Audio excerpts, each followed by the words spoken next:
Si pemuda langsung tahu bahwa lotre ini pasti akan memberikan jackpot, maka dia mengeluarkan semua tabungannya. Beli dia. Namun, dia diejek oleh wanita di sebelahnya, yang mengancam akan memanggilnya ayah, jika dia benar-benar mendapatkan jackpot. Kalau begitu, siap-siaplah memanggil saya ayah. Pemuda itu segera mulai menggaruk.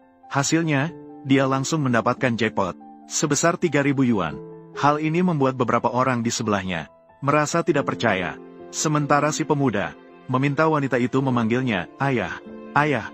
Namun, mantan pacarnya muncul dan menghentikannya, mengklaim bahwa si pemuda hanya beruntung karena menggaruk lotre setelah menginjak kotoran anjing, dan hanya mendapatkan jackpot 3.000 yuan. Meskipun begitu, si pemuda tidak marah. Dia malah langsung memberikan kembali 3.000 yuan kepada penjual, dan membeli lotre kelas atas. Pemilik toko melihat ada pelanggan besar, dan segera meminta si pemuda untuk memilih lotre mana yang diinginkannya. Namun pada saat itu, mantan pacarnya di sampingnya malah memintanya untuk berhenti, dan mengatakan padanya bahwa tidak setiap saat keberuntungan sebaik ini. Namun menghadapi penolakan mantan pacarnya, pemuda itu sama sekali tidak memperdulikannya, karena dia tahu bahwa dirinya pasti bisa menang. Ternyata tidak lama kemudian, pemuda itu masih seorang pekerja di toko barang antik. Namun pada hari itu pacarnya dengan marah menemui pemuda itu, ingin putus dengannya, hanya karena dia meremehkan pemuda itu sebagai sampah dengan gaji bulanan 3.000. Sebelum pemuda itu sempat bereaksi, pacarnya pergi tanpa menoleh. Melihat pacarnya pergi, pemuda itu marah dan memukul meja dengan tinjunya. Ternyata barang antik di atas meja bergetar, dan langsung jatuh ke kepala pemuda itu. Kemudian pemuda itu pingsan dengan mata berputar-putar. Namun, detik berikutnya, barang antik yang pecah di samping tiba-tiba memancarkan cahaya emas yang masuk ke mata pemuda itu. Seiring dengan cahaya emas berkilauan di dalam bola matanya, banyak barang antik terbayang dalam pikiran pemuda itu. Tak lama setelah dia bangun, saat membuka mata pertama kali, dia bisa melihat apakah barang antik itu asli atau palsu. Hal ini membuatnya tidak percaya apa yang dilihatnya. Segala sesuatu yang telah terjadi sebelumnya, baru menyadari dia baru saja ditabrak, malah mendapat untung dari musibah, mendapatkan mata batin. Maka pemuda itu segera pergi ke toko judi batu, ingin masuk dan melihat apakah bisa mendapat untung. Namun dihalangi oleh anak kaya dan mantan pacarnya. Mantan pacar, Chen Fei. Maaf, masuk ke ruang judi batu harus menunjukkan modal 100.000. Kalau tidak, siapa saja bisa masuk. Masuk akan mengganggu pengalaman pelanggan. Jadi tadi kamu, mengapa tidak memeriksa modal mereka? Mereka semua sudah kenal lama. Saya tahu latar belakang mereka. Tentu saja tidak perlu memeriksa modal. Namun, kamu harus menunjukkan 100.000 untuk masuk. 100.000.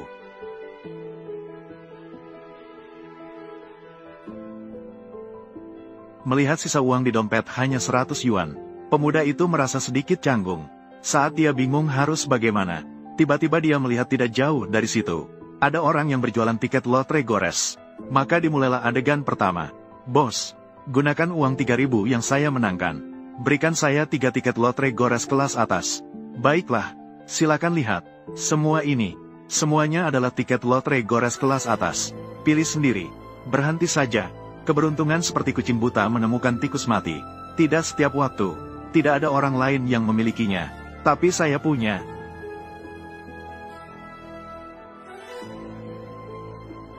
Bos, yang ini atau yang itu. Baiklah. Sahabat, simpanlah dengan baik. Chen Fei, saya tidak percaya. Kali ini kamu masih bisa menang. Atau malah menang 100.000.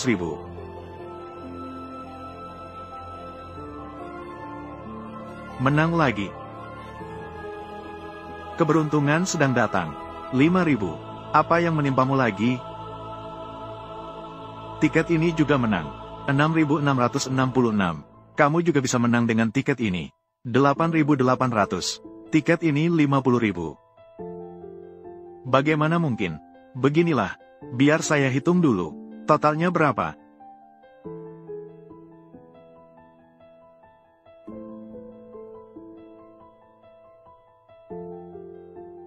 Halo, total 11 tiket yang menang.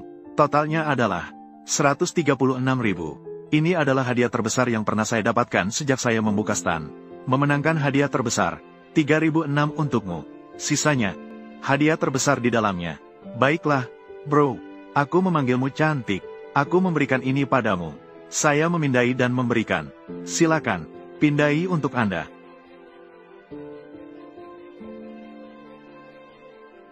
Bro, silakan cek. WeChat menerima 13.000. Zhou Dongfeng. Sekarang saya sudah memiliki 13.000. Bisakah saya masuk ke ruang judi batu? Tidak bisa. Mengapa? Bukankah tadi kamu bilang, verifikasi 100.000 bisa masuk? Bagaimana? Kamu berubah pikiran.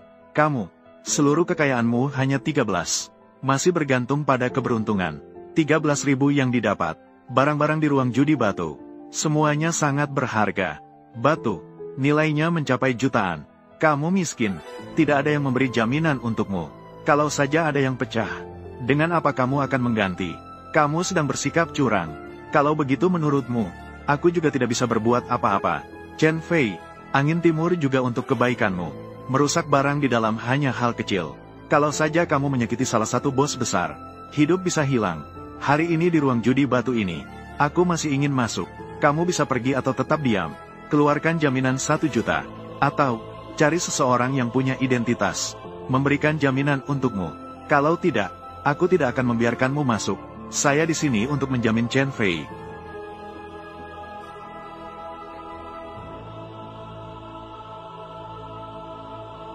Aku adalah pemilik toko Ju Baosai.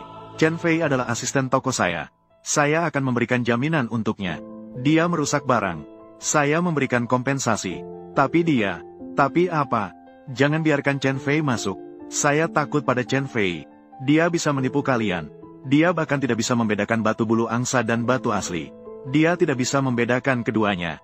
Apa yang harus saya takuti? Kalau tidak takut, itu baik. Chen Fei di aula perjudian batu. Merusak barang. Saya bertanggung jawab atas Ju Baosai. Chen Fei, pergi. Bro, datanglah lagi lain waktu. Bos. Kamu, bukankah kamu sudah memecatku? Anjing masih harus melihat tuannya. Kamu bilang mereka memperlakukanku seperti ini. Aku tidak bisa membantu kamu meluapkan kemarahan. Terima kasih. Tidak benar. Apakah kamu menyebutku anjing? Kamu makan milikku. Bukan anjingku. Apa itu? Begitu sombong. Suatu hari nanti aku akan membuatmu tunduk padaku. Sekarang, ambil sedikit bunga dulu. Chen Fei, hampir selesai. Jangan sia-siakan yang sulit didapat. 13.000 terbuang sia-sia. Keberuntungan memenangkan lotre. Berjudi batu tidaklah mudah. Berjudi batu butuh pengetahuan khusus. Kalau tidak, meskipun diberikan padamu 100 kesempatan, kamu mungkin tidak akan menang. Kamu sangat ahli. Bagaimana kalau kita bertaruh? Kita masing-masing gunakan 100.000 yuan. Lihat siapa yang menang. Harga batu mentah tinggi. Aku kalah. Aku berlutut dan memanggilmu ayah. Berikan padamu 1 juta. Kamu kalah. Kamu berlutut dan memanggilku ayah. Berikan padaku 1 juta. Bagaimana dengan itu? Berani bertaruh tidak? Kamu ingin bertaruh batu denganku? Chen Fei adalah keluarga perhiasan Dongfeng. Sejak kecil sudah berurusan dengan batu permata. Kamu ingin bertaruh dengannya? Tidak merasa tidak mampu? Apakah karena kita putus, maka harga dirimu terluka? Harus mencari rasa superioritas dari Dongfeng. Bisakah menjadi lebih matang? Tidak lagi.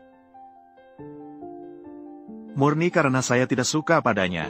Saya tidak punya hubungan apapun denganmu. Jangan berpura-pura di depan saya. Ingin berbaikan dengan saya. Sekarang pergilah dari sini. Jujur, jika kamu tidak dengar dengan jelas, aku akan mengatakannya lagi padamu. Perselisihan kita sudah selesai.